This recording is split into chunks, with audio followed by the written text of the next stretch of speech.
Hello, everybody, and welcome back to another episode of SportsPoint, brought to you by Pointer Studios. I am your host, Jacob Spoerl. Joined here to my right, we got men's ice hockey goalie Alex Proctor, the return, as well as Cole Schneider. Gentlemen, how's your Thanksgiving? A little break? Pretty good. Pretty good? Pretty fast. Wish I was still at home doing nothing. Yeah, I mean, was able to go down to Chicago for a couple days. Dang. Watch the Blackhawks. We'll get into that. Whoa. But then, it was good. How was yours, Jacob? Mine was good. Ate a lot of food. Watched the Packers win on Thanksgiving. That was pretty nice. It just got, like, when your team wins on a holiday, everything is just relaxed. Yeah, if the Packers would have lost, I think everybody's mood would have just been it was like 3 years ago when the Packers played on Christmas. Like, I was so anxious the night before, and then we won. So it was against the Dolphins when they were good. Feels like a long time ago. But anyway, Liam, how you doing? How was your break? Okay. Well, that's good. We'll get right into this week's episode. Obviously, a lot happened this week and this weekend. Basketball, hockey, football. We're going to start it off as we usually do with the Crowning Champion segment. My crowning champion this week is quarterback for the Minnesota Vikings, Max Brosmer. Had a great day in his first game. Had a quarterback rating of 32.6, I believe, through 4 interceptions, one for a pick 6, through no touchdowns. And if you spiked the ball on every single play, you would have had a better quarterback rating than Max Brosmer. I'm kidding. That is not my crowning champion. I just have to tease the Vikings fans a little bit.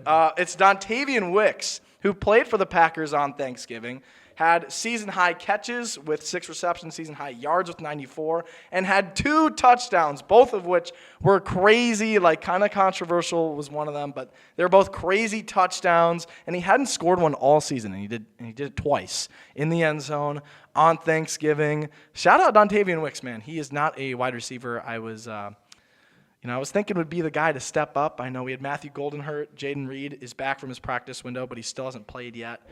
Since that collarbone injury earlier this season in week 2. So, that's my crowning champion for this week. Shout out to Dontavian Wicks. Alex, who's yours? Ooh, well, okay. This one, since I haven't been on the show in a while, and he's been having a good season, I'm going with Connor Bedard of the Chicago Blackhawks. I know everybody's going to get on to me because I think he's my crowning champion every other episode. But recently, last night, as of recording, he had 4 points on November 30th against Anaheim, 2 goals, 2 assists. Super dominant start to his 3rd season in the NHL. Not even 21 years old. And this guy's he's older than him. Yeah, he's third the NHL in goals with 16 right now. So, I mean, yeah, he's on fire. And the Blackhawks are they're kind of figuring it out now. So. Oh, no. I liked when they were really bad. Because was he the number 1 overall pick 2 years ago? Yeah, but he's good, as we've talked about. But we've had the usual fall off or the fall on relying on the fact the Blackhawks have sucked. Yeah. So, but I'm not saying they're the greatest team in the world. But it's progress. But, yes, they are. Promise, potential, right? They are definitely improving, and the Oilers are not improving. But we'll talk about that later, too. So. Okay. All right, my crowning champion, Tom Brady's let's effing go, player of the game. Micah Parsons, he had 8 tackles, 3 tackles for loss, 2.5 sacks, puts him up to 12.5 total sacks on the year. He is the first player in NFL history to have 12-plus sacks in his first 5 years. Yeah, Reggie White. No, I think it's first 6 seasons because Reggie White didn't even do that his 6th year. No, you're right. It is 5 because he's only played 5. Reggie White had 10-plus sacks in each of his first 5 years. That's it. Micah Parsons has 12. Like, so that's crazy. He's making NFL history, and he's continuing to do it now on the Green Bay Packers, not just the Cowboys. But, like the fact that he's doing that with the way our defense performed, I am looking forward to it. We should have contained Jameson Williams better, but oh well. Yeah. You know what? Not everything can be perfect, and obviously they had to rely on him since Amon-Ra St. Brown got hurt literally in the first quarter, in the first couple minutes. Shout out my fantasy team. My fantasy team suffered. Yeah, that's okay. That's okay. You know what? I don't tend to pick against the Packers except when it was Rico Dowdle a few weeks ago. Got me like 30 points in that game. That was pretty clutch. Besides, that game sucked. But yeah, I mean, it was a pretty good week for some sports, though. More so talking about the Wisconsin side. But Chicago has some stuff to celebrate, not just the Blackhawks, also the Bears. Still leading the NFC for the first time in like probably 15 years or something like that. 2006. 2006? Yep. Gross. Okay, we're going to move on. 40 years. We're going to move on to the 3-Point Tri-Campus Roundup brought to you by Point Brewery. We're bringing back root beer for the flavor of the month. We're going to do a little mystery box thing here in a second. Root beer is made with 100% real sugar. Point Premium Root Beer is handcrafted in small batches with the purest water, genuine Wisconsin honey, and all-natural vanilla. This gold medal winning recipe is refreshingly delicious, rich, creamy, and caffeine-free, giving it a time-honored traditional draft root beer taste. You guys can open it. Yeah, how was that a mystery box the last time, Jacob? So the last time was the first time we did this, and I picked the same flavor twice in a row, and it was orange last month. So. Can I get a drum roll again? Yeah, shake them up. Yeah, shake them up. They're totally moving around. I need a drum roll. Kind of looked. Oh. I'm going to drink it because it's no longer the flavor of the month. I don't know how old these are. Jacob's mystery box only contains one flavor. I know. Hold on. For proof, I'm going to say it's root beer. All right.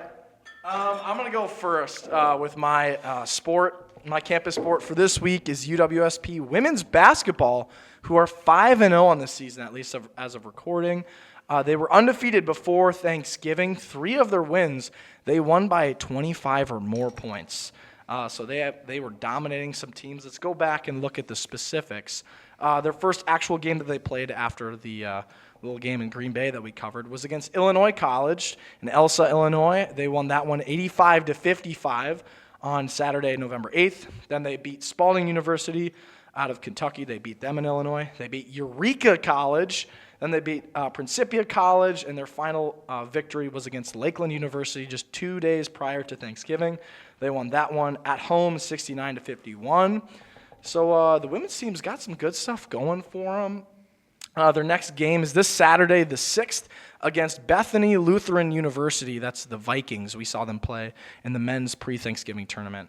And then Point's first conference game in the WIAC. That'll be in January against Eau Claire. It's the long time before that, but they do face, I believe, another UW school before then. That's Superior on December 13th. So they got a lot of stuff going on. I'm pretty excited for them. I'm going to shout out Maya Rice, who's leading the team in points per game with over 15 points a game. So that's some pretty good stuff.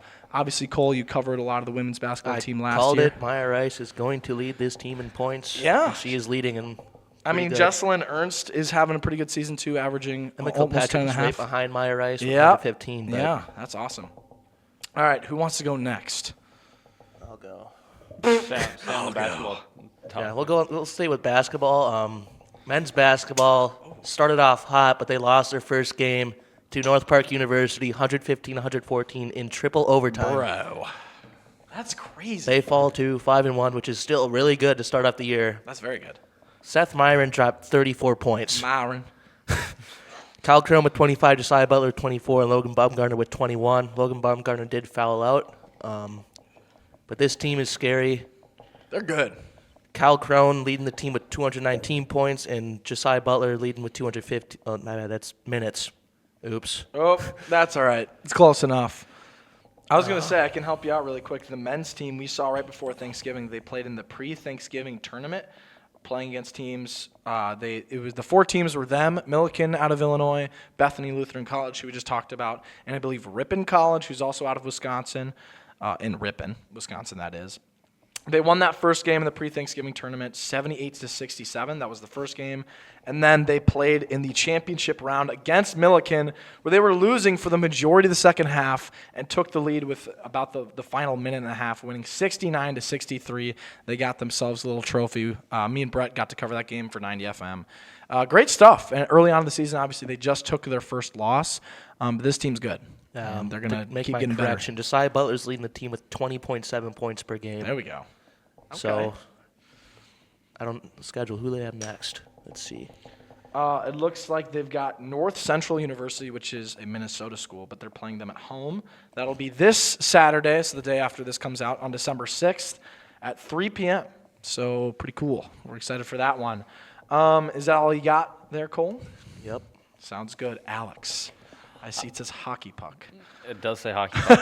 UWSP, men's and women's hockey puck. Hey, okay. So I'll start off with the women's hockey. Before Thanksgiving break, we played Lawrence University on November 18th, Tuesday. Easy win, 4-0. Sweet. Girls played good.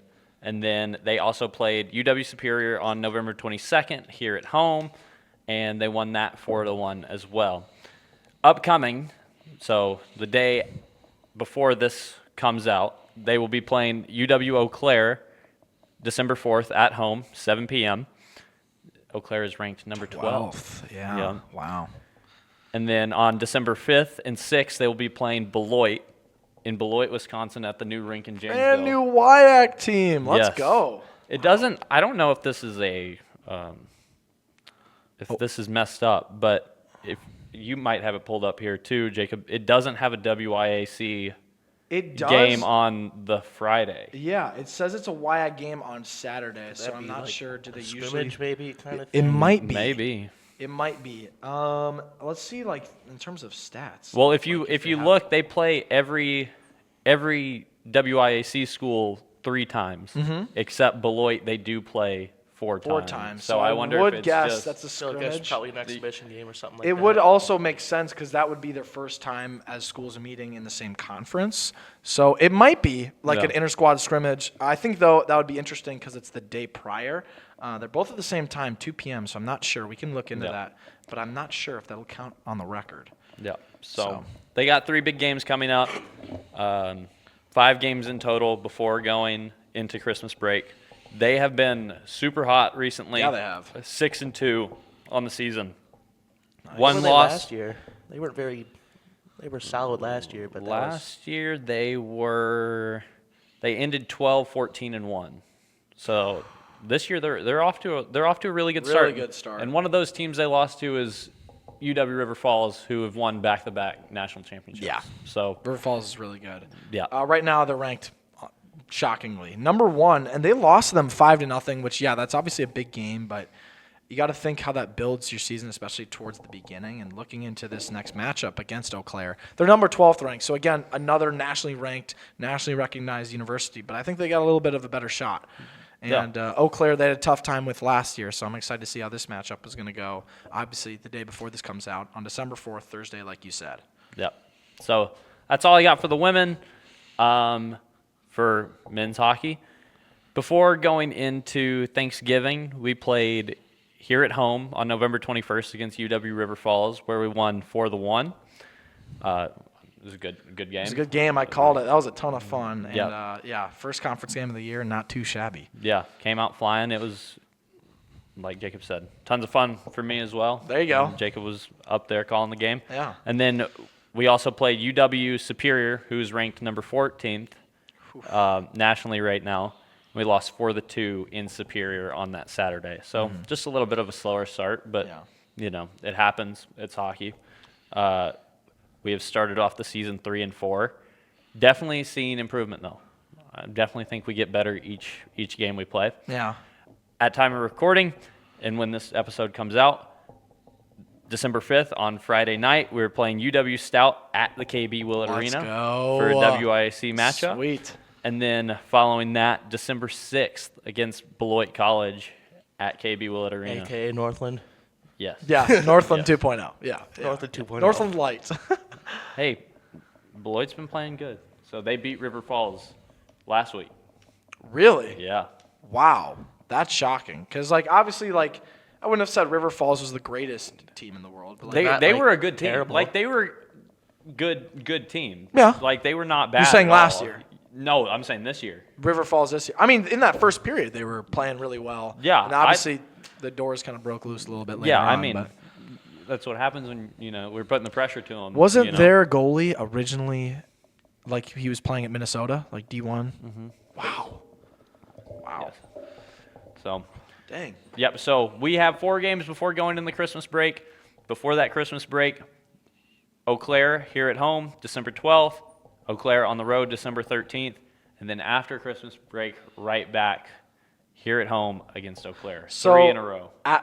Okay, in between both of our breaks, Thanksgiving and Christmas, there's 4 straight WIAC games. And then if you include the games that you had just played, it would be 6 straight. And then if you include the first game that you play back from break, it's Eau Claire again. So in total on the schedule, it's 7 straight conference games, which seems a lot like, obviously, like football. There's a point where they just only play conference opponents. But you guys still yet to play some schools like St. Norbert again. You got St. Scholastica, Augsburg again, Hamlin, St. John's. Yep. Dang. Yeah. Wow. It's crazy to sit here and look at the schedule and stuff, but it goes by so fast. So fast. I mean, how has it already gone by in your opinion? I mean, even this being my 4th year, it's crazy. We play a similar schedule almost every year, but I only got one more time to play St. Norbert, and we play Eau Claire three more times. That's so. insane. I think you really want to get back at St. Norbert after what happened earlier this year. Yeah, and I mean, I don't think we had a bad game at all against St. Norbert, but I think there was. It came down to the wire. Yeah, it was a It was a one-score game. It's a job that we'd like to finish. So, and I mean Eau Claire as well. Going into the break, I think those are 2 big games, and then coming back and playing them. That's 180 minutes of hockey against the same team. Yeah, I was gonna say too. Obviously, it's almost like we've done that before. So I was just going to You're gonna mention, know each other's weaknesses, Eau Claire is the team that obviously ended your guys' season last year. And is there any type of revenge element that you're feeling? I mean, I think it'll be big. I mean, that game on Friday is on my birthday, so we got to make it against Eau Claire. Yeah, I got to make it count. And so here at home. So I think it'll be a good game. But yeah, definitely fuel to the fire from what happened last year. That's exciting. Do you have anything else then for hockey? I think that is it. There we go. Thank you, Hockey Puck. Thank you for that. And once again, the 3-Point Try Campus Roundup was brought to us by Point Brewery, specifically flavor of the month right there, root beer. And thank you also for the mystery box for the orange cream. That'll take us on to the NFL update. We're going to talk about the Packers first and foremost. We got some other stuff in the NFL we got to talk about. But yeah, newsflash. The Packers beat the Lions pretty convincingly as well. It came down to the wire. Obviously, we went for it on 4th down. I believe, was it 4th and 2 or 4th and 3? Matt LaFleur wanted to go for it with just over or just under, I believe, 2 minutes left. That 3rd down play, it was a drop by Christian Watson, good coverage by Brian Branch. Then it was 4th down. LaFleur decides to go for it. It's a pass, heavy pressure. Love gets hit as he throws it. It's high, but caught by Dontavian Wicks, who I mentioned is my crowning champion this week. It was a legacy game for him. Obviously, that week led the team in receptions, in receiving yards, and in yards in general, as well as touchdowns. He had himself a magnificent game, so of course it had to end with him. And he did it with one shoe. His cleat fell off at the break of the route. So as he's up in the air, he doesn't have a shoe on, and he's being pretty well covered by Brian Branch. And I mean it was a great end to a game. Obviously, we had a big loss in that one. Devontae Wyatt gets hurt in the second half, and it was a pretty severe ankle injury. Unfortunately, he got pushed into Warren Brinson, one of his teammates in the D-line, was kind of pushed by I think it was Tate Ratledge on the Lions offense. And it kind of hurt Devontae Wyatt in a way where his ankle's pretty screwed up, and he's going to miss the remainder of this season, which is pretty unfortunate because, as you said, you were thinking he could have been a Pro Bowl. Yeah.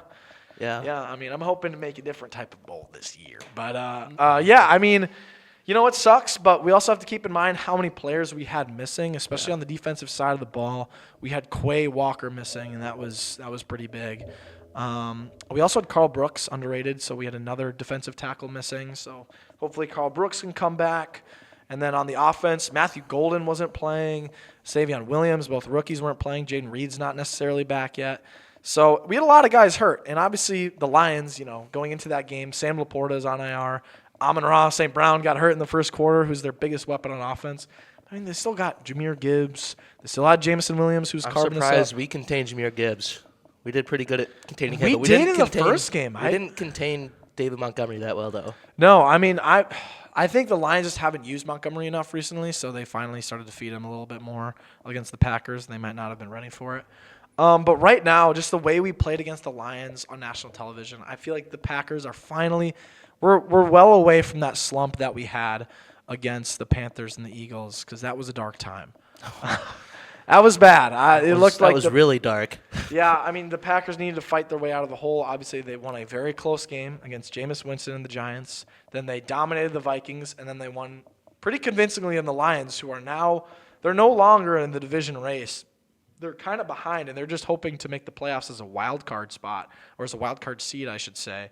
Right now, the North is up to the Packers as well as the Bears, who are 9-3. The Packers are 8-3-1, so they're a game behind. And it's Bears week. We play the Bears for the first time this season. This weekend on Sunday, 3:25 p.m. Central Time in Lambeau. And then the week after is the Broncos, and the week after that is the Bears again. So they're playing the Bears in 14 days, like within 14 days of each game, which you don't see that often in the NFL, especially that often against really divisional rivals like in the NFC North. Like I don't remember the last time the Packers have had to do something like that. And both teams are fighting for the division. So this is a big next couple of weeks. This is a big game this weekend. I'm excited to hear the same Bears excuse that they're 1-0, or Caleb Williams is 1-0 at Lambeau. It's going to be a really good game. But this Bears team looking good with the way they beat the Eagles this past week. I know. It pains me to say it so much, but I don't know. What do you think? I think the Packers are going to win, but it's going to be a close game. Yeah? Yes. I don't know. I mean, I do also predict the Packers to win, but I'm not really sure. I got the cheesehead here in a minute, which you want to try it? You got it. Okay. It's your thing. I'll put it on a little bit. Yeah, Alex, if you were wondering, I put on that cheesehead, and it tells me the score. I've been right. Pretty close one time. I was not close the other time. But He predicted 28-27 for the Vikings. yeah, it was good in our favor that I was wrong because we won, what was it, 27-3, 27-6? Yeah. It wasn't close. Alex, have you been catching up with the NFL recently? No, every time I say I'm going to get more in the football, it's like – you're a Titans fan, and I'm sorry. Like, I want to watch my team, but my team is just It's not the year unbearable. to I feel like I've asked you this before. What made you a Titans fan again? I'm from Nashville. I thought you were Like from Texas. I was born in Nashville, grew up in Dallas. Okay. I gotcha. So I can't like the Cowboys. You can't like the Cowboys, though. Like, you're But out. I like when the Packers win because that makes everybody around here happy. Yep, You know, that's right. so- Yeah, it is like a dopamine hit. Okay. With that being said, and I don't like the Cowboys. I do love that George Pickens guy.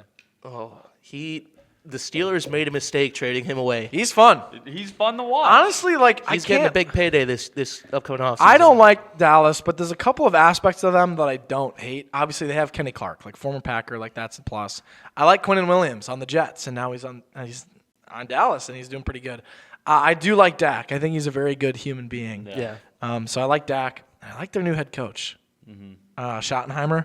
He seems like a really nice guy. Seems like a good coach. And like everyone, including myself, thought the hiring of him was really stupid. It didn't make any sense. He's just like a random play caller. But he's kind of proved people wrong. I mean, they're only 2 games back from the Eagles right now. And the Eagles are not playing very good. Yeah, so they have a chance to actually take the division. And them making the playoffs, I did not think was realistic. But since the trade, I mean, they won 2 games in 4 days, just like the Packers. But they beat the Chiefs and they beat the Eagles. Both teams were just in the Super Bowl this past season. They're not the same teams, but still, that is 2 major victories.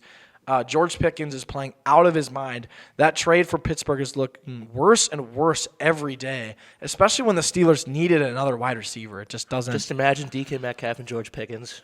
Yeah, that would have been together. Crash Out City. Oh, my God. Okay, here's my thing, too. Now, this is like more of a side rant about the Cowboys and the Steelers, but whatever.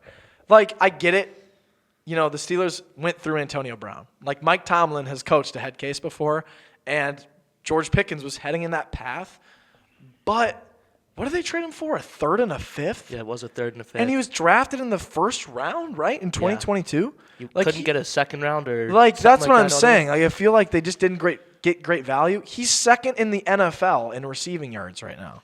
Like, he's good. He's playing better than CeeDee Lamb, and obviously CeeDee missed a couple of games with an injury. But, like, he's playing better than CeeDee Lamb. Like, he's the best contested catch receiver, I'd say, in the NFL right now. I mean, they both have different sets of, like, skills, but still. Pickens is – and he hasn't really crashed out much. He's had opportunities where he could have, but he's played on pretty much with his head straight. I think he just prefers playing in Dallas than in Pittsburgh, which I don't blame him because I just feel like Pittsburgh is a weird – balance of mid. I think It's just weird. They're always going to make the playoffs. They're always going to have like a winning record, but or close to. close to a winning Yeah. record. Yeah, I think just playing in Pittsburgh would make me lose my mind too. So I think it's justified. Yeah. It's warranted. Yeah, I mean, I don't know. They have a consistent level of inconsistency. That's a good way to put it. Back to the Packers, though, really quick. We got some other news today. Obviously, the Packers had a little bit of a few days off because they played on Thursday instead of Sunday. But Matt LaFleur's first conference, or at least his press conference back for Bears Week, announced, or at least it was seen, that Lucas Van Ness is in a boot. So for anyone that doesn't know, he got hurt in the third quarter of week 6, I believe it was, against the Bengals. And he missed like over a month. He didn't go on IR, but he still missed a lot of time. Came back and played, I believe it was 7 snaps against the Vikings. He like barely played. And then his ankle wasn't feeling good again, so then they took him back out of the game. Didn't play against the Lions because that was only 4 days of relief. And apparently in the facility, people saw him in a boot, which means we're not going to get him back very soon, which kind of sucks. Obviously, Van Ness was playing pretty dang good the start of the season. I mean, him, Rashawn Gary, Micah were all playing out of their mind to start the year. Excuse me. There's the point where he burps. But good news. Running back Marshawn Lloyd and defensive end or linebacker, I'm not sure his exact position designation, Brenton Cox, both returned from IR. I mean, Marshawn Lloyd, like, he was our third-round running back that we've had so much hype for and He's has always been hurt. Played one game. He has played one game. He had a lot of hype again this preseason, got hurt twice. And with Brenton Cox, I mean, we don't need – like, we have a surplus of defensive ends right now, I'm going to be honest. We got plenty. We got Enigbare. We've got, obviously, Micah. We've got Rashawn Gary. I thought Cox was a defensive tackle. No, but he can. I'm sure he can. I think we move him there. We need him there. We could. I mean, yeah, we just lost Devontae Wyatt, so we could move him inside. I think those are exciting returns, especially because it's theorized that we're getting both Matthew Golden and Jaden Reed back for his first time since week 2. Jaden Reed would be another huge weapon, that we need desperately right now. One of our best guys and a slot guy. Yeah. Do we think the Packers? I think the Packers make the playoffs. You guys can disagree with that. Do you think they can take the North for the first time, I believe, since 2021? Do you think it's the Bears division? The Vikings are out. Could the Lions come back in and make this a division for them? I think the Packers take it. I think the Packers take the North. I think they take the North. I say we beat the Bears twice. I don't lose to know. the Broncos. We all play the Packers from here on out play teams with winning records, except The Vikings. they play the Vikings. The Bears played the Vikings twice. They play all teams with winning records except the Browns. So I think we each get a trade off of bad teams. But there's only 5 games left, guys. It's down to the wire. Alex, he's contemplating, looking at some stats, some analytics. I mean, I think it'd be big for the Packers. You know, It would be be big. just the Bears have been good. Liam, who's gonna win the division? I don't know. All right. He's just here right now.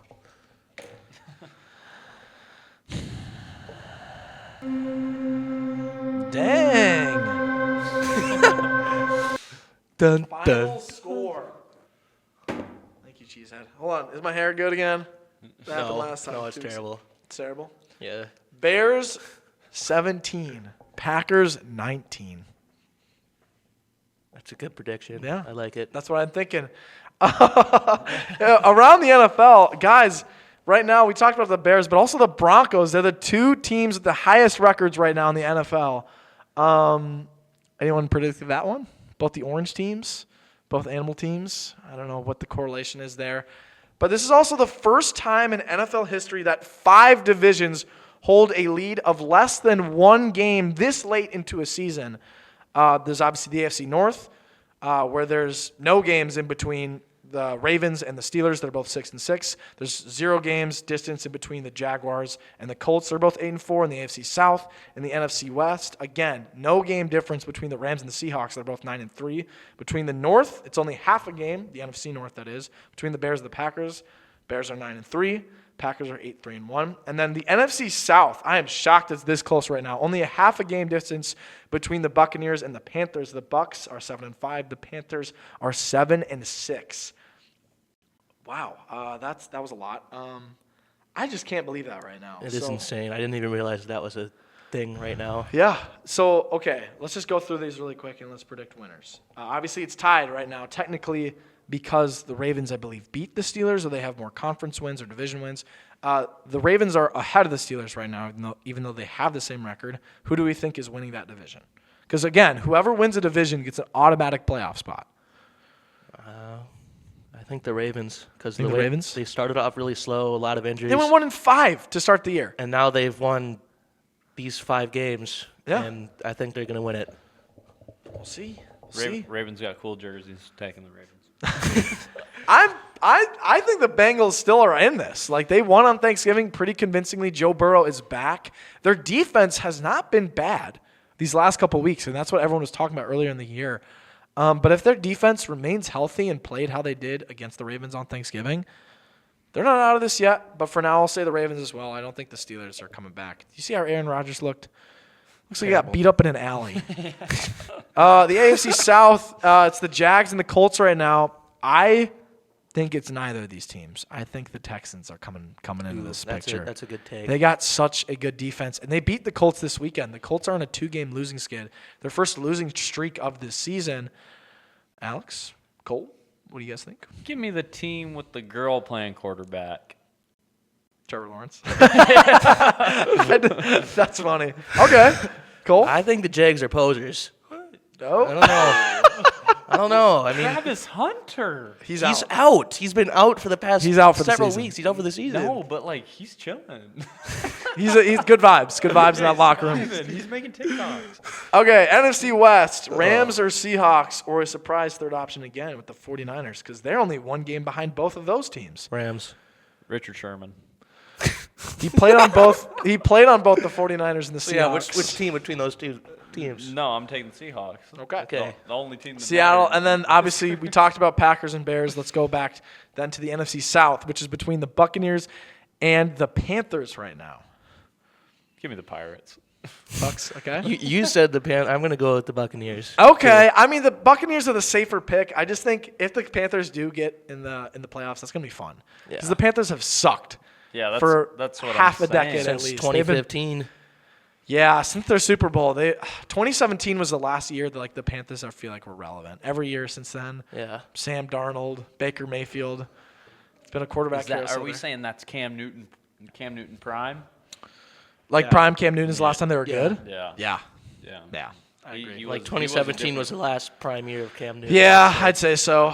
Yeah. He was different back then.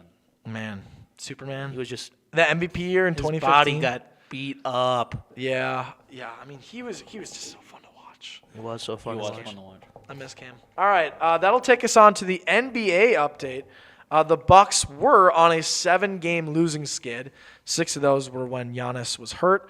And then in Kevin Porter Jr.'s return, him and Giannis diced up the Nets. They whooped them. That game's final score, I believe it was like, oh gosh, Won by it was like 30. 109. No, I mean the like final score was closer, but for most of the game they were winning by 30. They were whooping them. And now the Bucks are 9-12, so not a great record. They're 11th in the East. Again, it's early though. That losing streak really didn't help us. But I feel like once we get rolling, and if Giannis stays healthy, Ryan Rollins stays healthy, like the Bucks are going to be dangerous. Obviously tonight, as of recording, they're playing the Wizards again. We played them earlier in the season. That was Chris Middleton's return to Milwaukee. It was a close game. He was looking pretty good when he was playing us. But the Wizards right now, as of recording, are 2-16. So they're not good. And, I mean, it's funny because Giannis got 21,000 points. Yeah, and Giannis surpassed that. He's now the 6th youngest player in NBA history to surpass the 21,000 points mark. Obviously, second on that was Wilt Chamberlain. LeBron's on that list. Michael Jordan's on that list. So Giannis is an incredibly potent company. I mean, obviously he's the best Buck in NBA history, or the best Buck in Bucks history. That can, you could dispute that. It's Kareem, but I'm going to say that goes to Giannis. I agree. They're 2 losses behind the Bulls. They have the same amount of wins. But right now in the East, the The Pistons look good. We The barely Pistons look scary, dude. They look good. They're 16-4.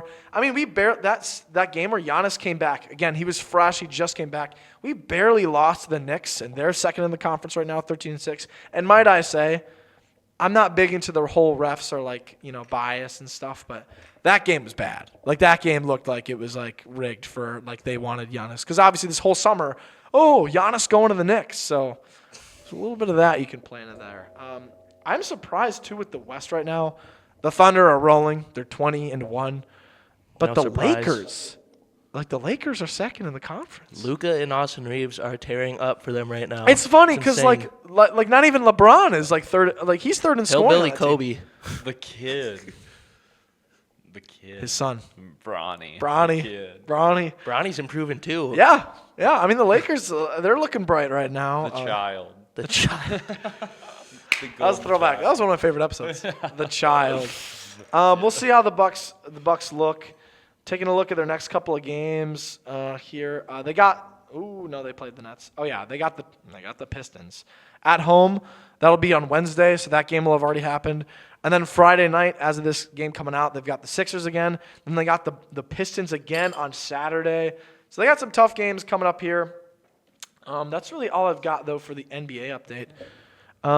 Alex, you want to talk about what's going on in the NHL? Give us a little update. Yeah. I'll give you a brief overview. There you go.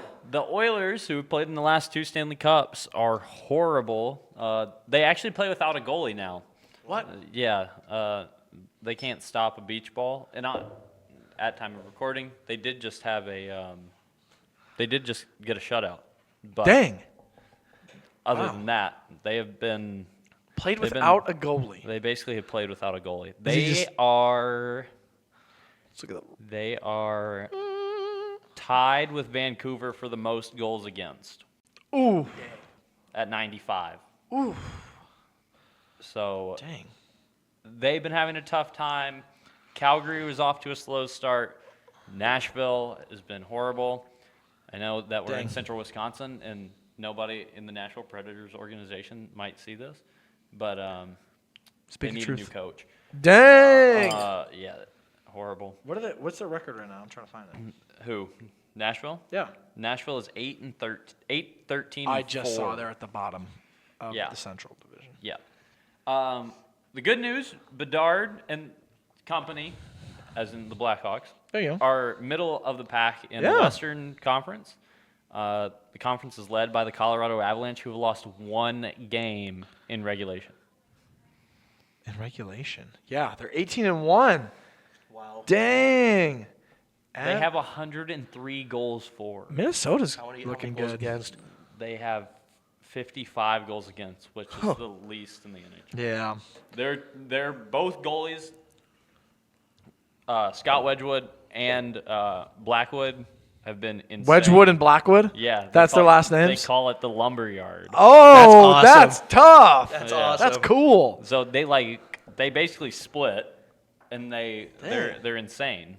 Man, I kind of want to root for the Avs now. Yeah. I'm done with the Sabres, man. How are they looking? All right, you're going on a bandwagon tour, The huh? Sabres are at the bottom of the East. How many goals against? they've- 86. Yeah. Wow, So- why is Toronto bad? 11-11? Toronto hasn't been good. Florida's not Wow, yeah. been good. Tampa Bay at the top. I mean, Tampa Bay's always they've been solid for the last few years. The Rangers, what's going on with them? Yep, not.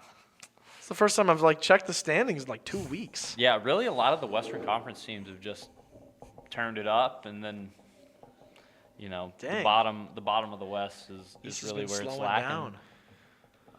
Wow. But yeah, so that's mainly what it is for hockey. I mean, McDavid still got a ton of points. There you go. McKinnon's leading the NHL in goals with Morgan Geekie.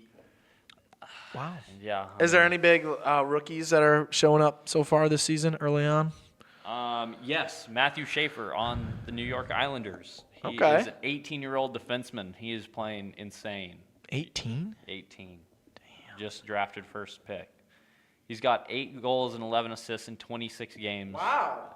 as an 18-year-old He's on his defenseman. way. He's rolling. That's early. Good stuff for him. You got anything else for us, NHL world? Nope, I think that's it. I'm going to finish this off really quick. College football, obviously this news from this last weekend.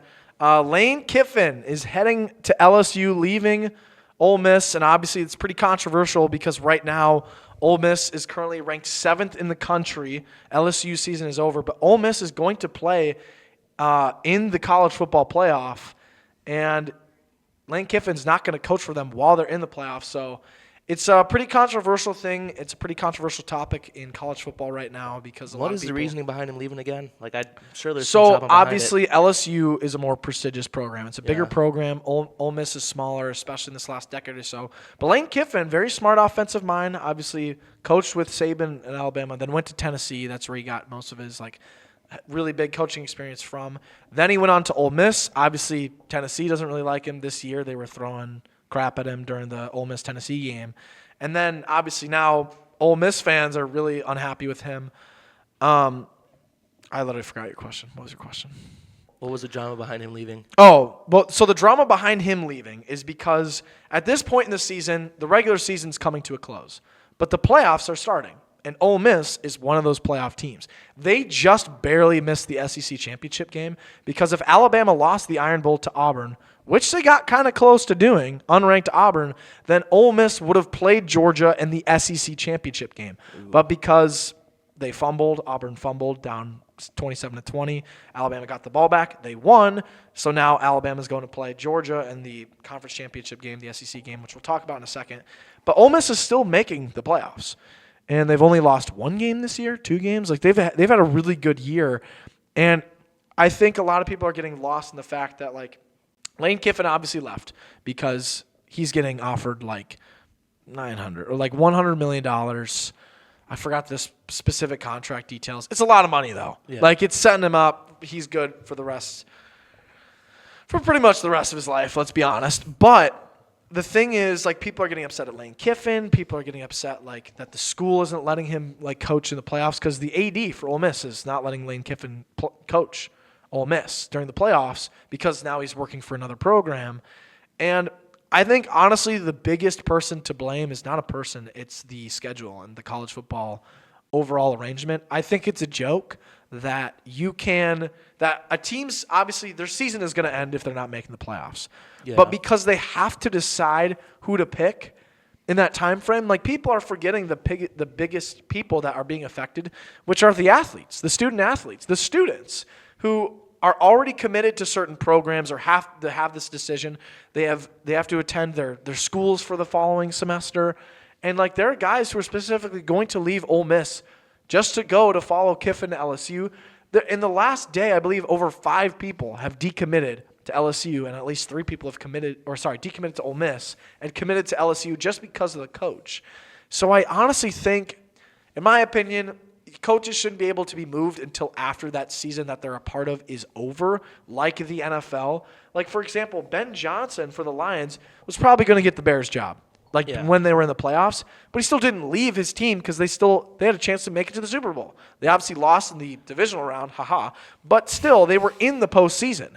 And you can't have a structure of a schedule and a league where coaches can just leave because they want to and because that team requires it. It's honestly kind of a flawed system, and I think a lot of people have really been exposing how the college football schedule doesn't really makes sense in terms of the hiring process, and also they have to think of how it affects the kids. Because at the end of the day, Lane Kiffin is making bank no matter where he goes, and he's making way more money. And obviously, there's students now and players that can get NIL money, but there's some students who this is their last opportunity playing football, and they have so many choices to commit to. But that's really all I've got. I could talk about some of the conference games if you guys are interested. What do you guys think of that situation, though, if you have any opinions on it? I think it's dumb, the way that you put it. Yeah, right in the... Yeah. I just think it's goofy. It is goofy. Ole Miss, they're losing their head coach. There's a good chance they don't even win a game because of... Yeah. And they could have if he was there. Yeah. No, I agree with you, Jacob, but I think I don't know if it's right on the schools either to be hiring Right the second. Exactly. Wait until the season's over. At least wait to announce it. I feel like even as a coach though, you shouldn't be just up and leaving on your team. I know. That's what kind of feels. It does. I get it. It's a good opportunity for himself and his family. But at the end of the day, it's also he's built this program with all these players, and to just abandon them, and they're in the final hour, the most crucial moment. It's like NFL free agency, dude. Yeah. It's not even funny. Yeah. I'm just going to talk about some of the conference championship games. In the Big 12 Conference Championship, this is all on Saturday, December 6th, by the way. Big 12 Conference Championship, it's number 11 BYU taking on number 5 Texas Tech. Yeah, Texas Tech is 5th ranked. And that one linebacker they've got, could be a Heisman candidate. He's ridiculous.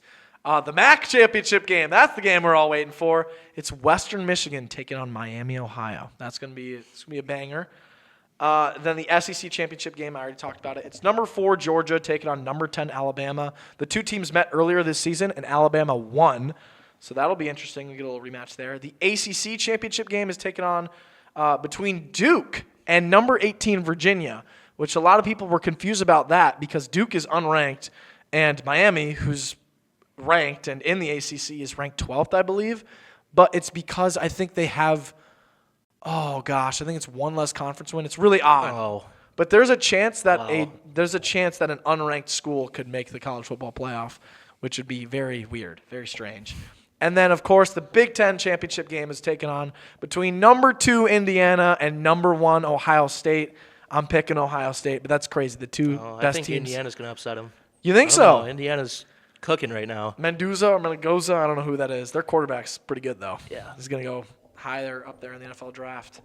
That's all I've got. Thank you all for coming on. Thank you, Alex and Cole. I'm glad you guys had a good break. Liam, thank you for setting everything up in the post-production side of things. From all of us here at SportsPoint, we'll see you next week.